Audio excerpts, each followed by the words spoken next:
Hello and welcome to your astrological vibrations for Monday, February 15th, 2021 by Gaia Blooming. I am Mimi and our energy mantra for today is I align my actions with my higher vision. And woo, let's dig into this week ahead. I'm actually going to start with a card. I pulled this card for my patron group. Did a video for them. We're in our last week of Mercury retrograde, so it was for that. And then I totally forgot to do it. I got all tucked into talking, and I figured that it's meant to be for everybody. And this card makes a lot of sense. It is the Queen of Wands, and it's bringing forth some Pele energy. And so this energy can be super passionate. It can be so aligned, so creative, bring so much light, and it can also be kind of destructive at times, as fire energy, wand energy can be. And I think we need to be aware of this as we go through the transits this week. Are you feeding your energy into passion, into creativity, into the light? Or, is there some destruction? Are there some destructive energies where you're feeding your energy? And so be very aware of this energy in the background this week. Again, and where is your attention going? So that being said, let's look at some of this week ahead stuff. So big thing this week. We're in our last week of Mercury retrograde, not even a week. Mercury will be going direct on Saturday, the 20th. So, one more week of these lessons. Be listening to your lessons. Be willing to release in regards to your vision, in regards to your vibration, that which no longer serves, and be very attentive, I guess, to the lessons that Spirit is sending in for you in regards to your mental energy, in regards to your communication, even in regards to your technology. And don't be afraid to give it a little clearing here and there. Because that will help, Okay, so another big thing we have going on. We have our first Saturn-Uranus square. So square energy can be kind of like that Pele energy. Like, it can be very passionate, it can be exciting, it can be resistance, it can bring challenges. Now, this is ongoing Aquarius-Taurus squares. Now, with this, it can really push those feelings we have around like, oh my God, things are never going to change. This is taking too long. All that stuff may come up. It can also bring up stress in regards to our personal worth, what we're bringing forth in the world, and financial energies. So this is a really good time, again, to clear your system, because a lot of these energies, a lot of people are going to be feeling them and fearing them. That's what I was going to say, fearing them.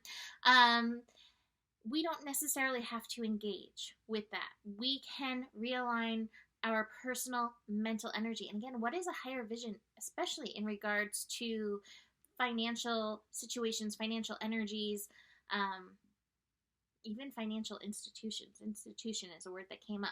So really being able to redirect to that vision and settling deeper into your own personal, worth and foundation, strong, energetic, abundant, prosperity foundation within yourself. So we got that going on. That'll be Wednesday. On Thursday, we have the sun moving into Pisces. Sweet relief, I have to say, in case you were wondering.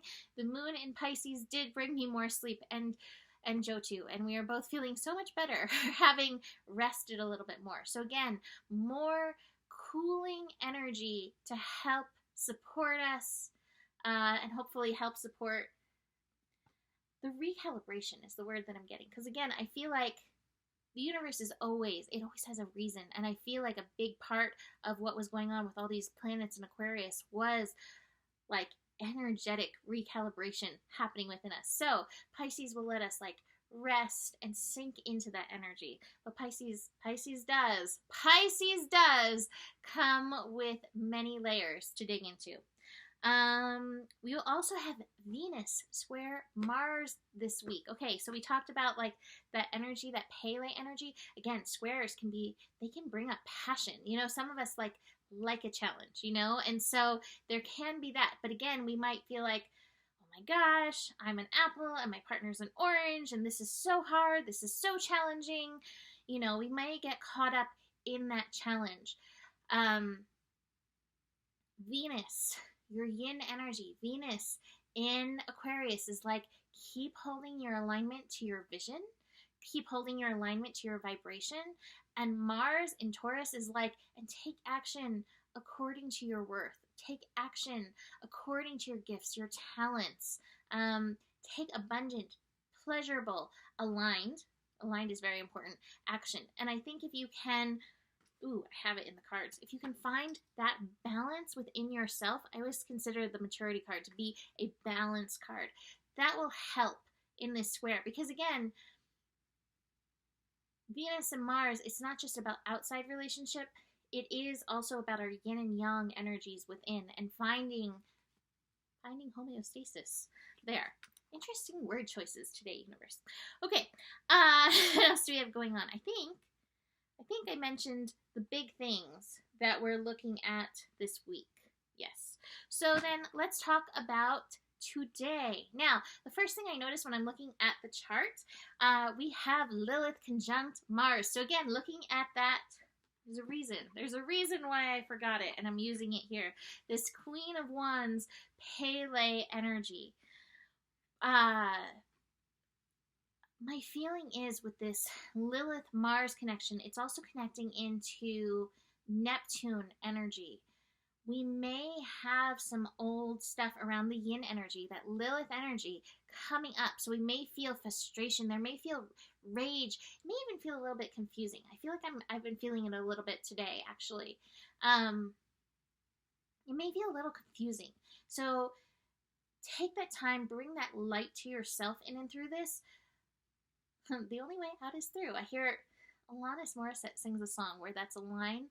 The only way out is through, and I'm hearing that play.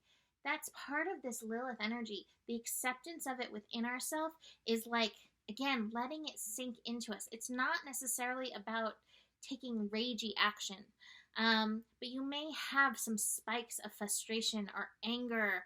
I'm really feeling the frustration more than anything. Spikes of frustration, like, why did it have to be this way? Why is this Lilith energy so hard to birth forward, to bring forward? And it's because there's just, it's like an archaeology dig. There's just layers of dust and sand where they've tried to bury it. And so my feeling is with this is like, oh my goodness, the stamina, the persistence of this energy. How beautiful is that? That even though they have tried to snuff her out and they have tried to misalign her, it does not matter. The Lilith is rising. The yin is rising. So keep that in mind through that energy.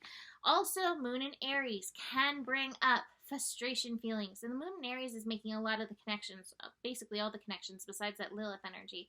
We have Moon connecting to Mercury in Aquarius, Moon in Aries connecting to Jupiter in Aquarius, Moon in Aries connecting to Venus in Aquarius. And so Aries and Aquarius energy, it's like, idea, go for it. Idea, go for it. And again, reminding you of the Queen of Wands, that Pele card. Really make sure that you're in your alignment as you take action on these energies that are coming through.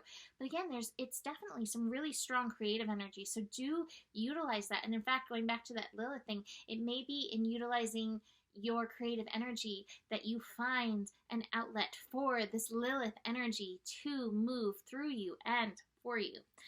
But again, keep in mind that that Uranus and Saturn square incoming, and do clear yourself. I'm like fanning the smoke on myself. Do clear yourself regularly, because we are still like super duper satellite dishes taking in everything.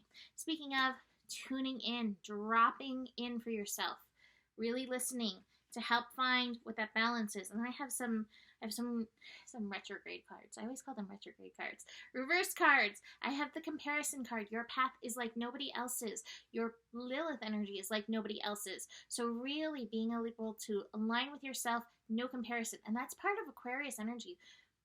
Learning we don't have to compare, that we each have our space in this world, our space to fully embody. The morality card goes hand in hand with the comparison card. And by the way, these are all mental cards right here. All swords cards. We got mud over here, and swords over here. So, morality, the shoulds, not letting outside shoulds get to you too much or hold you back. And again, that can go hand in hand with that Lilith stuff, and it can even go hand in hand with any financial stuff coming up. And the Lilith stuff as well. It applies to the whole reading. And finally, I have the mind card in reverse. Don't let this happen to you. If you find this happening to you, sit and get back to this place. Come back to tuning in rather than tuning out. And that's a really funny thing, because sometimes we can think when we're like processing mentally that we are tuning in, but that actually is a form of tuning out. Dropping in is how we really tune in. How do you really feel about this? What is the deeper root of why this is coming up, and where do you feel it in your body? Really sinking into it rather than trying to figure it all out here. So that is it for today. You can book a reading with me. Email me, mimiclark@gmail.com. Besides that, the better it gets, the better it gets. There's more than enough love in the world for you. You have the power, and stay curious. Namaste.